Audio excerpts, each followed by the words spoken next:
All right, good morning, everyone. Welcome to DAV Arlington-Fairfax Chapter 10's online information meeting for Saturday, January 16th. We're going to be talking about some recent news, some upcoming events, some recent legislation, as well as some updates on the vaccination from the VA. So we're going to have some of that news as well. So give us just a second. And as a reminder, this is not a Chapter 10 business meeting, and we will not be voting on any issues or discussing proposals of any kind. This meeting is just to disseminate more information to all of you and members of Chapter 10. And please make sure your microphones are muted. We will not be taking any questions right now, but we will have a section toward the end where you can. So if you have any questions pop up, you can either put them in the chat box or write them down, and we will address them when we get to that part of this morning's information meeting. And it will be led by those two handsome devils, DAV Fairfax Commander Tom Wendell and me, your adjutant, Shane Lehrman. So before we get into the agenda, Commander Wendell, do you have any words of wisdom before we get rolling?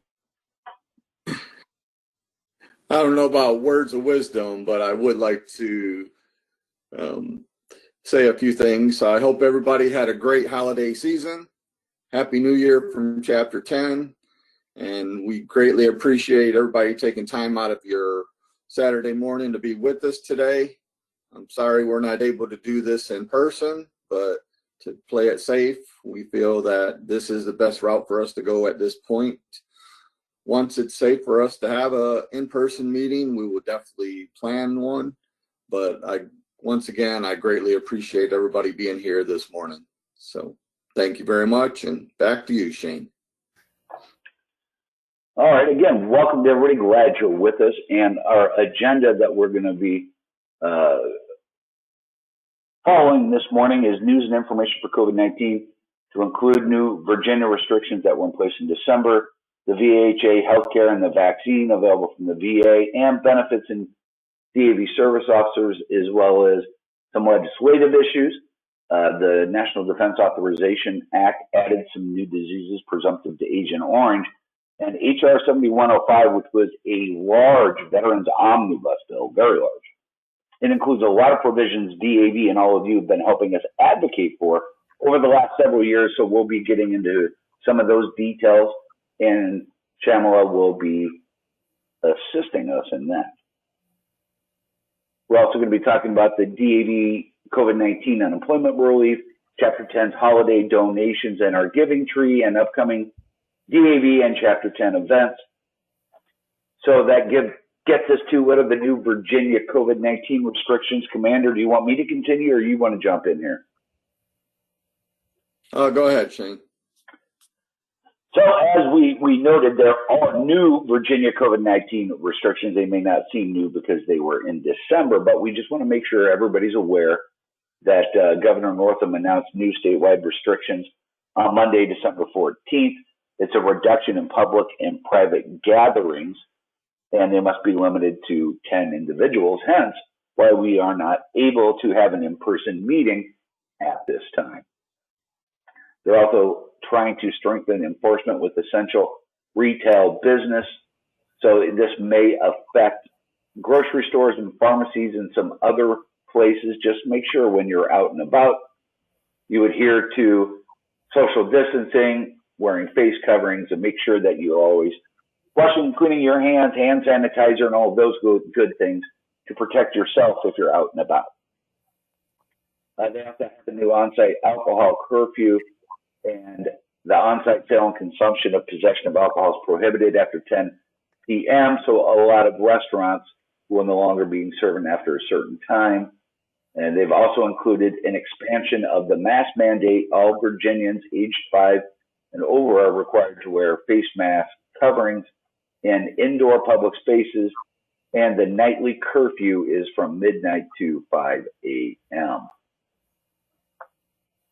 The restrictions are set to expire at the end of this month in January. However, they may be extended depending on the severity of the pandemic and the rates of infection in Virginia. So that brings us to our next section. What about the COVID-19 vaccine from the VA? Commander Wendell. All right, thank you very much, Shane. So we'll talk a little bit about what's going on with the VA and the COVID-19 vaccines. The FDA's authorized the 2 vaccines that you've seen on television, talked about, and the VA has their own phased-in plan that they're going to be doing. So VA is now offering vaccines to 2 groups: veterans living in their long-term care facilities and VA healthcare personnel. So as of right now, those are the only 2 groups that they're currently offering vaccines to, but that will be expanding here soon. So in order for you to get the current updates on that, you can go to this link and they will talk to you about the vaccine. It talks about risk of the vaccines, who should get it, who's going to be in line next, and you can actually sign up on there to get current information about the vaccine. So if you go on there and you basically, you can sign in, give them your email, and once there's new information being put out, they will put that information out to you, so you don't have to go onto the website. And they do ask some questions on there about, are you interested in the vaccine once it is available to you, and things of that nature. So, just be aware of that. Go check out the website. It's very informational about everything going on with the VA Medical Center and the vaccines. So, thank you, Shane. Thank you, Commander. And that's a nice segue into what's going on at the Washington, D.C. VA Medical Center and VA clinics. The first thing we just want to keep reiterating is remember to take care of yourself throughout this pandemic. Make sure you have all of your necessary medications through the VA. You can order them online in advance and have them delivered right to your house. Make sure you're practicing good hygiene with hand washing, hand sanitizer, social distancing. Make sure you have all your basic necessities at home and keep up with your VA medical appointments. And remember, you can always have those VA medical appointments. If they are starting to do some in-person ones, you can always have them set to an electronic appointment if possible. Now, if you're going to go to the VA Medical Center, their situation update is a reminder: if you have symptoms of fever, cough, and shortness of breath, call 202-745-8000 and hit option 3 before you visit the center. And consider using virtual care options, as we just discussed, such as telehealth or through My Healthy Vet secure messaging. And visiting hours are currently suspended due to the increase in infections throughout the area, to include Washington, D.C. I know we haven't mentioned this very much specifically. We've just been talking about Northern Virginia, but Washington, D.C. has just recently experienced a 35% increase in the infection rate in Washington, D.C. So be very mindful when you're out and about, and also visiting the VA Medical Center. So you should always consider some of the other options we discussed. And if you're not that familiar with My Healthy Vet, you can sign up for it. There's the website, and that's what the homepage looks like. You can order your medications, set your appointments, message directly with your VA providers, and you can also have access to your VA health records and a few other numbers, a few other sites that you might want to be interested in looking at to stay up to date what's going on with the Washington VA Medical Center. There's the website link there. They have lots of additional information, just like Tom was talking about earlier. So there's tons of great stuff there that you can find. And also there is a frequently asked COVID-19 fact sheet that the VA has put out. So there's another place for good information in reference to what's going on with the vaccine, how you should try to access health care and benefits. And that brings us to our next section. What about claims and appeals access? And I'll turn it back over to Commander Wendell. Thank you, Shane. So next slide, please.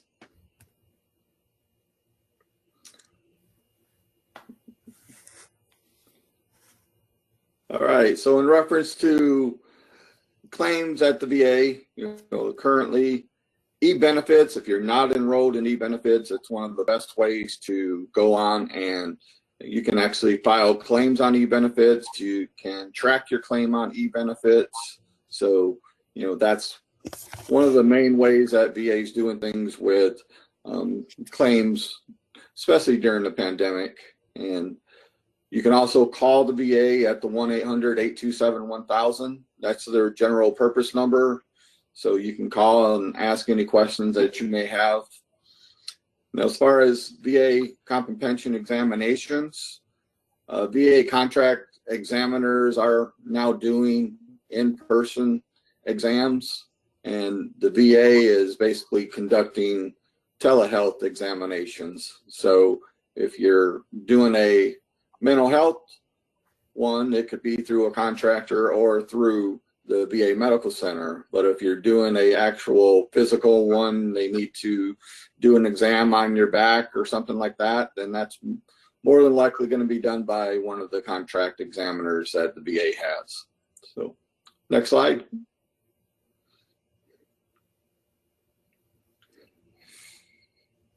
Now, DAV is continuing to work nationwide. However, all of our offices are currently closed to the public due to the COVID-19.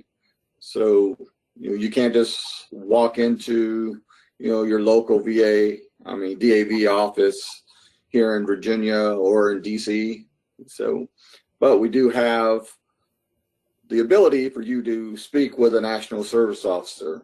So DAV put out this number right once the pandemic hit, and we wanted to make sure our veterans could get in touch with us. So this is the number for you to call, the 888-604-0234. Now with that number, you will get a national service officer. You may not get your national service officer in your specific state, but just know that every national service officer has the capabilities to assist you. They have access to the VA systems. They can see everything that's going on with your claim. They can also see DAV's case management system. So any note in the system that where you talk to your previous national service officer, any national service officer can see that note, can see what you discussed to assist you with your claim or any other questions that you may have. So, Shane, next one.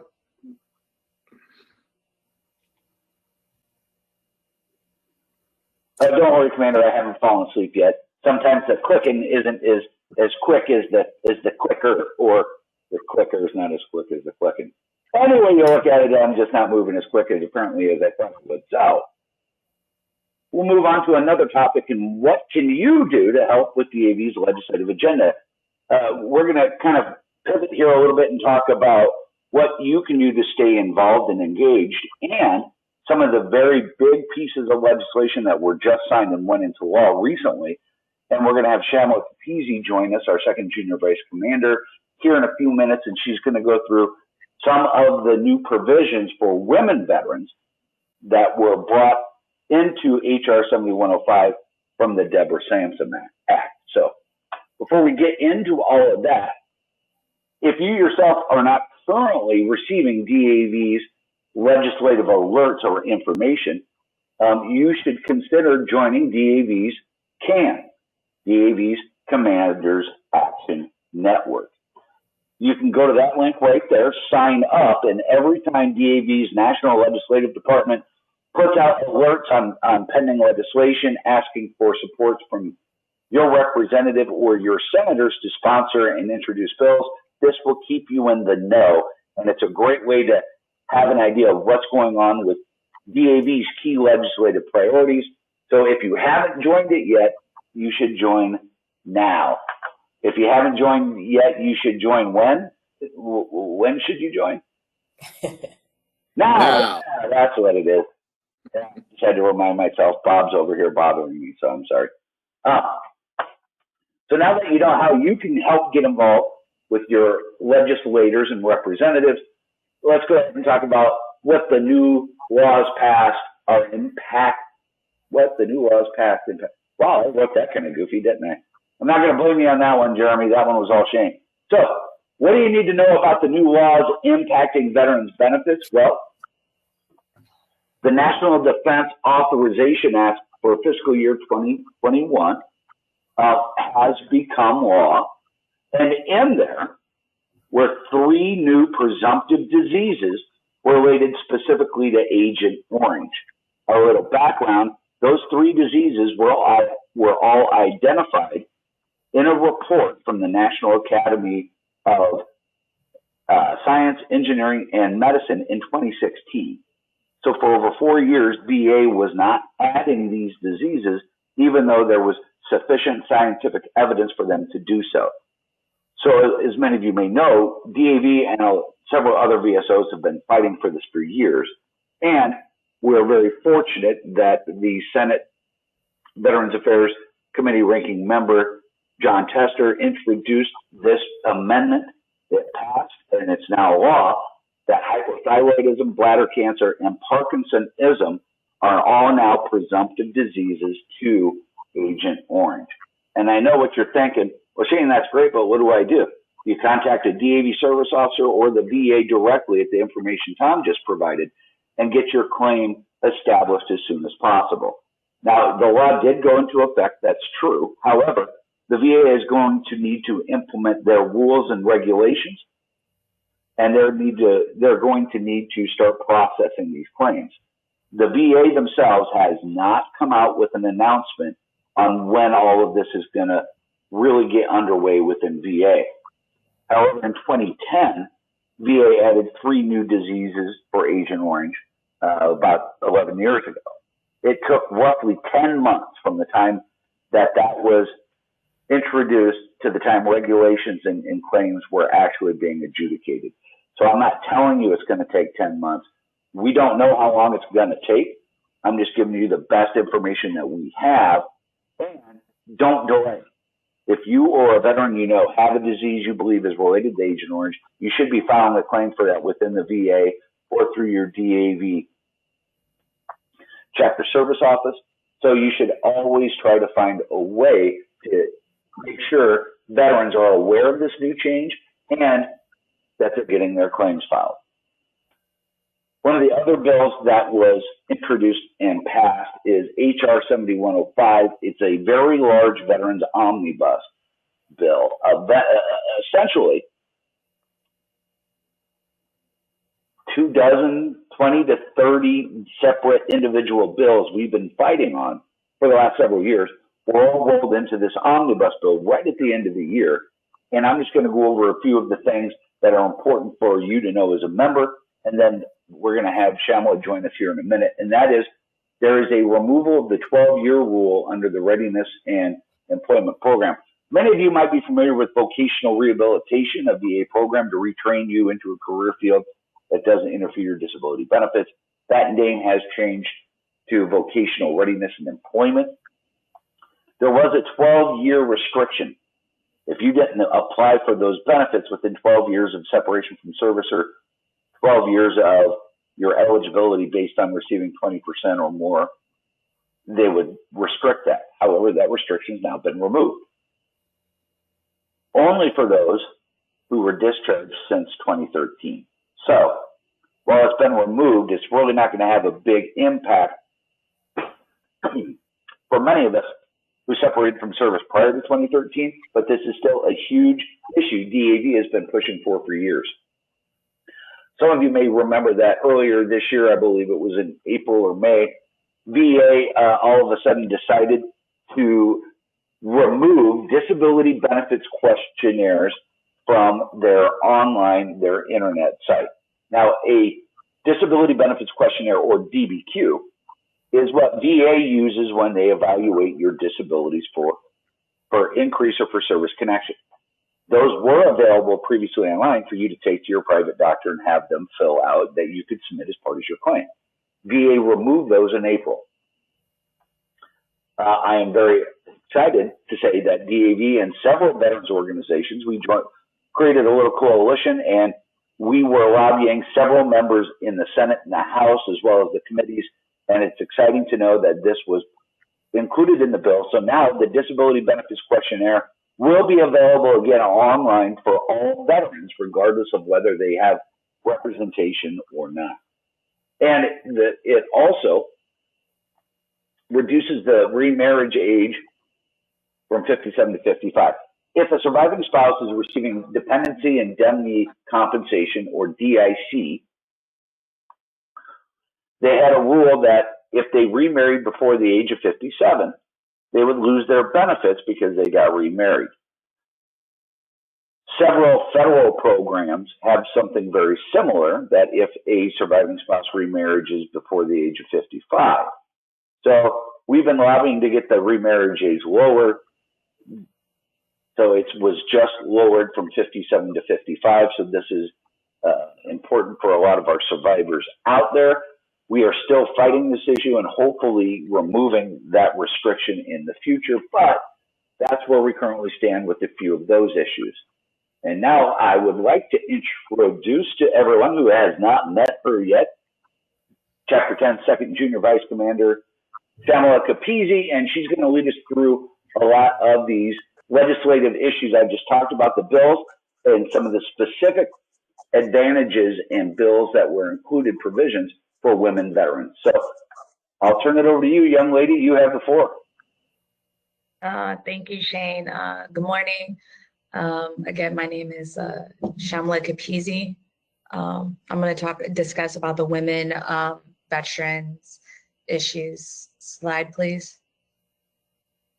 So the NDAA FY 2021 develop of a care coordination standard between DoD and VA for service members who were experienced military sexual trauma, which as we know as MST, and to increase awareness and access to VA MST related treatment.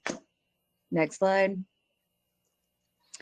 A DoD and VA report to Congress on the availability of residential treatment programs for MST survivors to determine barriers to access for such programs and resources needed to reduce barriers.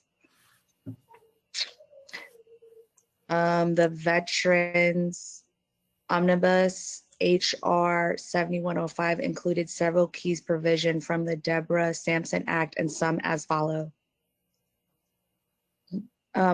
Authorizes VA to furnish medically necessary transportation for newborn children of certain women veterans, establish an Office of Women Health and Department of VA, require VA to conduct gap analysis and Department of VA programs to provide assistance to women who are homeless, requires VA to enter into agreement for provisions of legal assistance for women veterans, requires veterans or VAs to provide assistance with child care to veterans who are primary caregivers to children and are seeking intense medical or health care service from the VA. Requires a survey of veterans and other reporting on the availability of prosthetics for women veterans using VA healthcare. Also requires to develop an anti-harassment, anti-sexual assault policy, which outlines mechanisms for reporting, consequences for offenders, training for employees and contractors, and a report to Congress describing the policy. Requires VA to establish specifically trained teams to evaluate service connection and mental health conditions related to military sexual trauma, which is MST. Allows veterans to choose the sex of the medical examiner for claims related to personal or sexual assault or sexual harassment.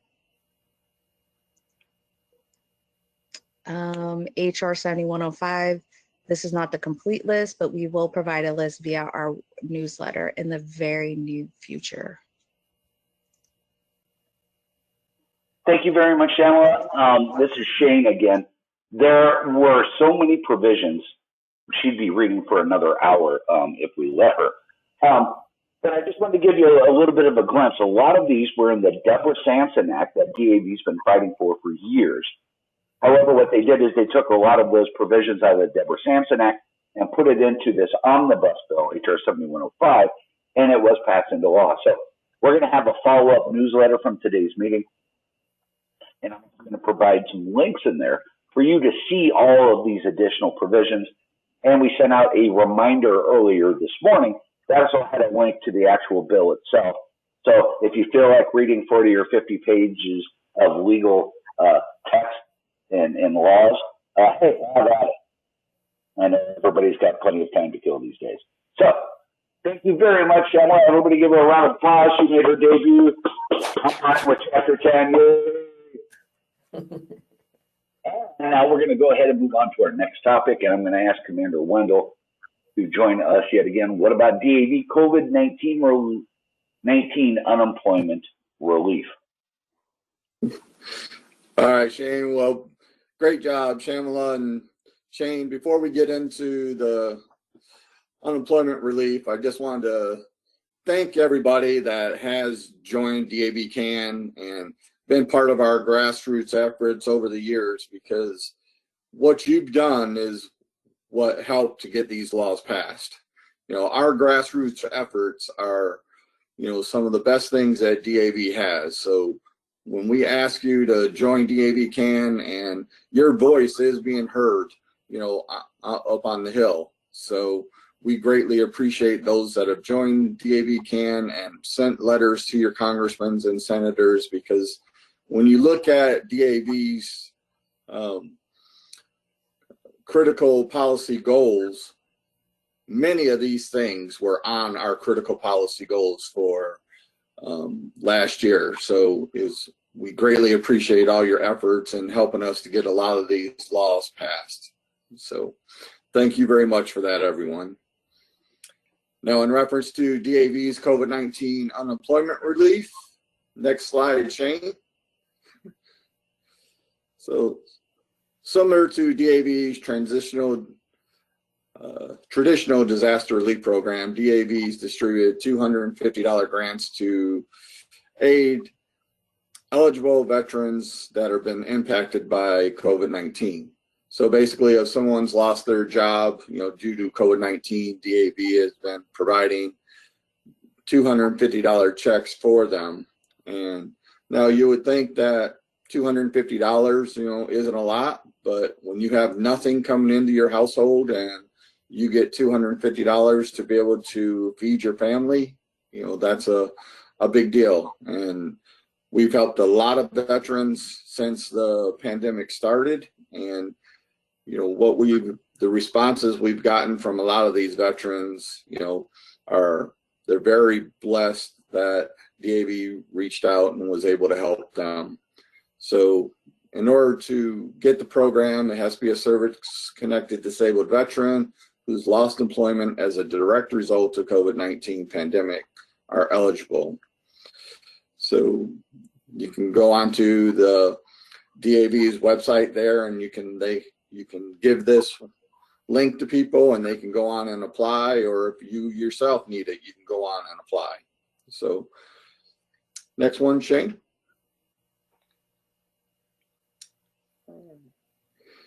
All you. Well, thank you, Commander, but I think actually this is going to be all you here in a minute. So you might be thinking to yourself, what about DAV and Chapter 10 events? What's been going on? What have we been doing lately? Well, we've got some good news, and I know the commanders going to want to join in on this one, and that is we supported two single veteran mothers, two disabled veterans living in Fairfax and or Arlington. Were in need of a lot of additional issues. So our commander went through the county and found two veterans in need of assistance. Chapter 10 voted and provided $150 worth of gift cards to each family for Thanksgiving and also for Christmas to help with food and meals and necessities during Thanksgiving and Christmas. So those $300 went to each of them worth of gift cards. But our commander didn't think that was enough to help. So Tom started a giving tree for the family through Amazon. So what we did is we created a virtual giving tree of gifts that these families were in need of for their children to have a good holiday and specific things they might need themselves. And it consisted of 25 gifts on the virtual giving tree. We published that on a Monday morning. By Tuesday afternoon, all of the gifts were purchased by our members receiving the newsletter. And a little over 24 hours, our members, all of you, thank you all very much, went online, purchased these items for these two veteran families in need, and made sure they had a good holiday season.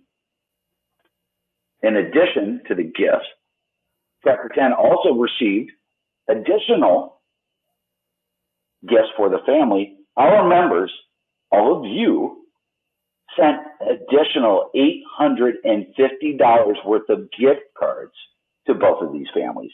That's amazing. And to make it even more amazing, the presents and cards were dropped off by our very own chapter Santa Claus. So we want to thank everyone who contributed and helped these families, but our commander, Tom Wendell, is the one who really led this, right? Really is the one who spearheaded this whole initiative. So, Tom, if there's something you want to add to your experience helping these two families?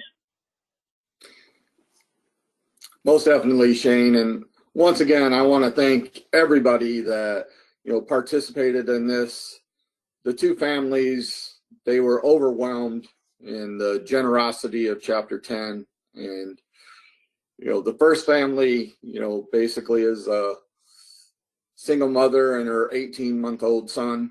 And so Santa Claus went to their house to deliver the gifts to them. And I tell you what, the little boy, he was so shy. He didn't want to get anywhere near Santa Claus. And he had his own little, security mechanism. Whenever I got close to him, he'd put his hands over his ears. That was his little security blanket type thing. But he was so cute, and the mother was overwhelmed at the generosity that Chapter 10 presented to her and her son. And she sent us a very nice card to the chapter thanking us for everything that we did. And it was an awesome experience for me, and I'm hoping that we can continue this in the future.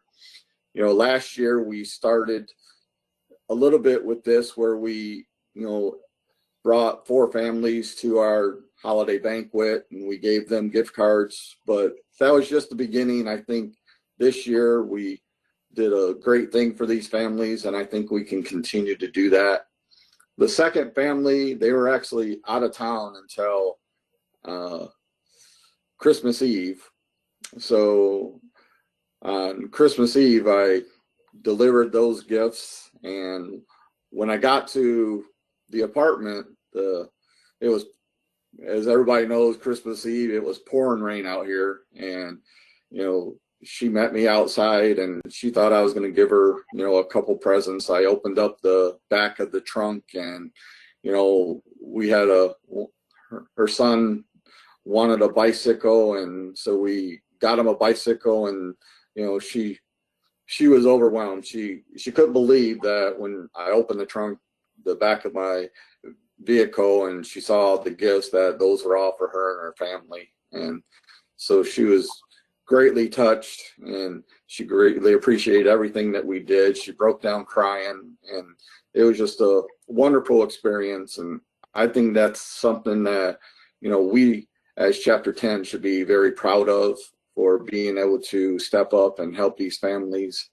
And one of the things that, I talked to Shane and other people on the executive committee in reference to this, and we felt that, sure, DAV Chapter 10 could have turned around and bought these gifts just as a chapter, but we felt that doing the giving tree and giving the members the opportunity to help a fellow veteran during the holiday season would be a great experience. And as Shane said, within 24 hours, every gift was purchased with additional gifts and gift cards. So, I just want to thank everybody for opening their hearts to these families. And I think that's what we're all about. So thank you, Shane. Thank you, Tom. And one of the great things we also realized is we had some members contributing to these families who've never been to any of our meetings, haven't been to any of our events, but they still are being engaged through our newsletters and the other stuff we're doing, like today's meeting. They got involved and helped. So this was a great community Chapter 10 disabled veteran gathering of resources to help these two families. It was really amazing. We even had somebody who's not a member of Chapter 10 but gets our newsletter, who lives in Texas, and he felt the need to help out and purchase some of these items. So this was awesome. I just can't express enough what a great idea this was, and thank everybody for being involved. But I know he's very humble and he doesn't like it when I say these things, but this really shows the true compassion and leadership that we have in Commander Wynn. So Tom, this was awesome. I'm glad you decided Chapter 10 should do this. So thank you very much for dragging us along in helping these families. Well, thank you, Shane. All right, there's just a few more items I'll touch on real quick. The DAV National Midwinter Conference is canceled. It's our big legislative event we have every year in February, and DAV testifies before a joint session of the House and Veterans Senate Affairs Committee. Obviously, due to COVID-19, that has all been canceled. However, there will be a virtual events from DAV's legislative team that you can attend online. We are going to have some webinars, some interactive Q&A sessions where you can log in and ask DAV's legislative team specific questions. And also, hopefully, the way this is still working, we're still going to have the commander provide testimony before a joint session of the House and Senate Veterans Affairs Committee. We're still, working out all of the details. But the way it sounds, it's going to be all online, but everybody will be able to log in and watch. So once we get more information about that, we'll let you know. And we will be, again, pushing for DAV's critical policy goals for the upcoming year and all of our advocacy efforts. And as Tom already expressed, thank you all for being members of DAV CAN and participating in the grassroots, because that's how we were able to get a lot of these recent provisions added into law.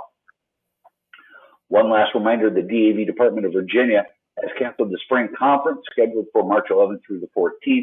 Again, this is COVID-19 related, so the Department of Virginia spring conference has been canceled. If you want to keep fully informed about what's going on, make sure to check out our social media sites on Twitter and Facebook, as well as our website, and keep your eye out for upcoming newsletters and special releases. We're going to have a new one coming out very soon. Newsletter, we're going to have tons of information. So just bear with us. There's so many things have happened in the last few months. We're going to try to put it into an easy format for everybody to digest all of this new, exciting information that we're going to be releasing. So that brings us to the end of today's online meeting. We're going to go ahead and open it up for questions. And I ask that once you ask your question, if you could then mute your microphone again, just so that we can kind of keep a lot of the feedback and other things down a little bit. So we'll go ahead and open it up. Does anybody have any specific questions over any of the items we talked about this morning?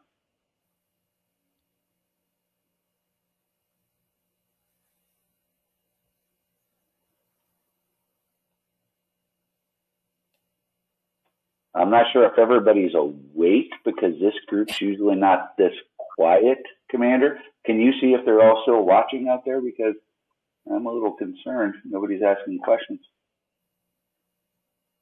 Okay, I see a few smiles. Okay, so I guess we're all right. I see everybody woke up from their nap. We're good to go. So if there are no additional questions for anybody specifically to ask, I just want to touch on a few things. We know that everything going on right now within our area, especially where we're all at in Northern Virginia, we're a little bit closer to the political environment that is embracing our nation, being DC is so close to us. However, I just want everybody to remember a few things. Stay safe. You know, if you don't need to be in DC, don't be in DC. Always make sure you're keeping an eye out for you and your family. And DAV's official stance on a lot of these issues is DAV does not get involved in issues that are outside of the scope of our mission. So we don't get involved in a lot of these issues that, especially the partisan issues that are going on in DC, that seems to be happening on a regular basis at this time. However, we want to be here for all of you. So remember, we've got a lot of good resources within Chapter 10. If you're experiencing increased stress, anxiety, for a lot of reasons, the pandemic lockdowns causing problems for everyone, the increased political issues that are, especially in this area, are causing more stress for everybody. But remember, we have a lot of resources within our chapter. You can reach out and talk to any of us. Our chapter chaplain, Reverend John Hoffman, he is available if you need to talk, if you have anything, any concerns, or if you just need to hear some really bad jokes. Reverend Hoffman is always available. If you want to reach out to him, we provide his phone number and his email in all of our newsletters. So remember, we've got him, plus we've also got some good leaders within the organization that can always try to get you additional resources. Remember, VA has a lot of additional resources if you need help, need somebody you need to talk to. It's tough out there. It is. And I don't want us to just kind of brush over it. We need to recognize that it's rough for everybody. But when we come together as a group like this, right, we share information, we share a little hospitality, a little goodwill toward each other. It brings back one thing that sometimes we forget still exists out there, and that's hope. We're here to make sure that everybody has hope to go forward. We want to be here to help and assist you in any way we can. So if there's something you need, reach out, let us know. We may not always be able to fulfill every need and request, but we're going to do what we can to help all of you because it takes a community. Chapter 10 is a family of all of us, and we want to make sure we take care of our family. So, Tom, did you have anything you would like to add in reference to that? I have a question. Shoot. Right now, it is extremely hard to get involved with anything with having both our kids at home and not being able to go to school, not being able to there's no normal at all. There's just nonstop fighting and nonstop just, are they going to go back? People are just like labeling parents that want their kids back and saying that they don't care about the lives of the teacher. And it's just extremely shaming right now. And that's getting almost unbearable to know that our kids need some normalcy too. And it's not happening, and it might happen around the corner, but it's just very isolating with no hope of, school in person is postponed indefinitely, and they haven't gone to school except for 4 days and since March. It's just sometimes too much. And I'd like to know what DAV is doing to help veterans that have kids in the school, because a lot of us are just falling apart. Well, as far as specifically what are we doing on that issue, DAV as a national organization isn't going to get involved with the issues of schools and businesses and opens and closures and all of those things. But Chapter 10, we do meet every Sunday at 7 p.m. for the commanders check-in and chat. We have opportunities to get together online, share a little bit of laugh, have some smiles, and find a way to make the week a little bit easier for all of us. I don't have an answer to what we can do with kids going back to school. I just don't. But I would like to say we're all here if you need help, assistance, need somebody to talk to. Our chaplain, Reverend Hoffman, do you have anything you'd like to add? Yeah, Roger that. I'm certainly available to deal with, stressful issues that are going on right now. So please don't hesitate to give me a call. Michelle, I'll be glad to sit down and talk with you. And anyone else. We have other members that I have talked with that are going through some severe crises in their families right now due to the pandemic. So I'll be glad to sit down with anyone and try and help you work through it. Thank you. You're welcome. And although thank you very much, Comrade Chaplain. Even though we're meeting once a week on Sunday nights for everybody just to kind of congregate, nothing says we can't meet at other opportunities, right? If a group of our members want to get together once a week just to share what's going on with staying at home with kids and homeschooling, we can set a meeting up for that. All you got to do is ask. If a group of women veterans want to get together online and talk about some of the issues they're facing, we can set a meeting up for that. All you got to do is ask. If anybody wants to get together once a week and hear really bad jokes from myself with horrible puns, hey, I'm available every damn day for that sort of thing. I'm telling you right now. So I know it's tough for everybody. It really is. And there are times when you feel like every day's the same. You're at home, you get up, you do the same thing in the same place, you hardly leave the house, you're struggling with kids, or you're struggling with your wife that thinks that you have to wear pants all day long. There are a lot of things that are hard for all of us.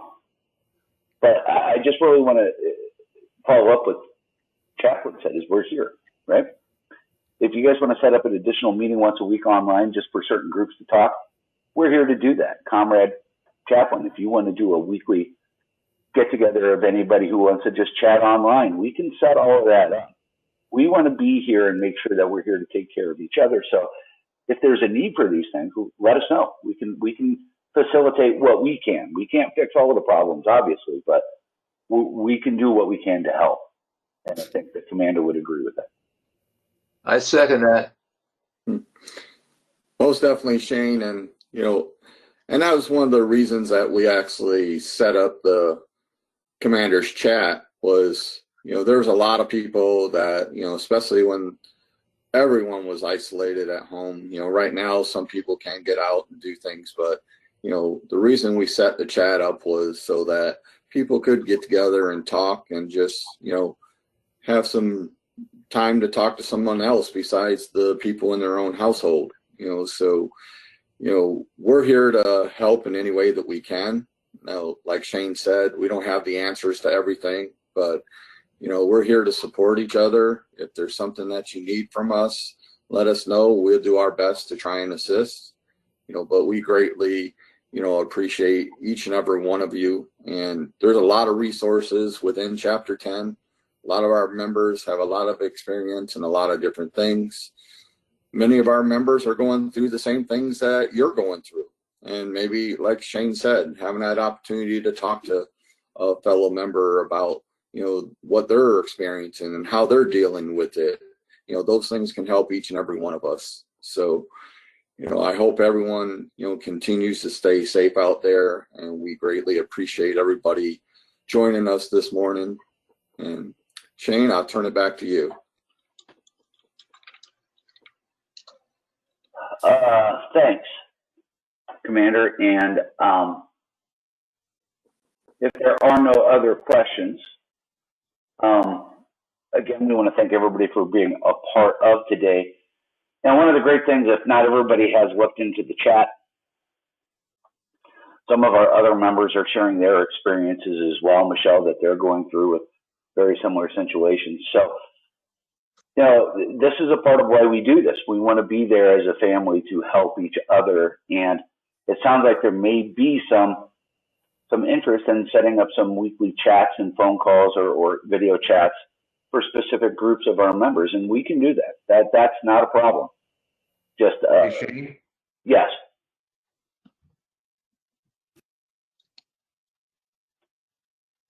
Yes, who is that?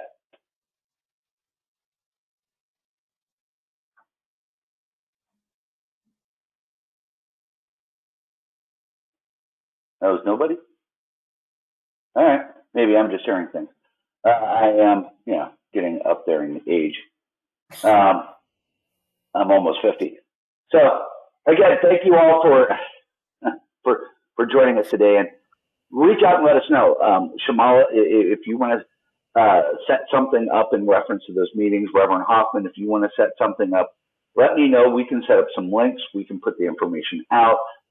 And as everybody's noted, sometimes it's just sharing what you're going through with other people who are going through it. That just maybe make it a little bit easier to know more people are going through this. And we can find a way to share and find hope together as a group. Do you have anything additional, Comrade Chaplain? Yes, I know it's an informational meeting, but as we close, I'd like to offer a prayer. Please do. Let us pray. Almighty God, we thank you for this morning and for this informational meeting to get the news out concerning a number of different issues that were brought up. We thank you for this forum that we can have this morning. And Lord, you know our goal is to help and support our veterans. We thank you for what was done at Thanksgiving and at Christmas. And Lord, that need is ongoing. There are those that are having financial crises. There are those that are having emotional crises. There are those that are having crises from family, and primarily as a result of the pandemic.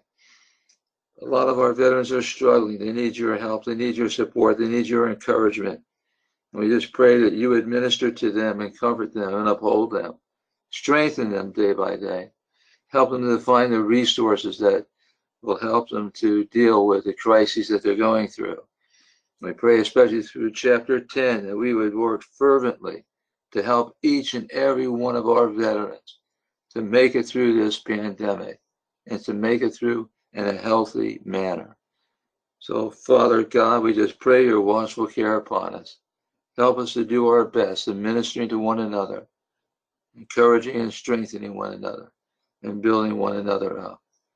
May the needs of our veterans all be met. We pray these things in your most holy name. Amen.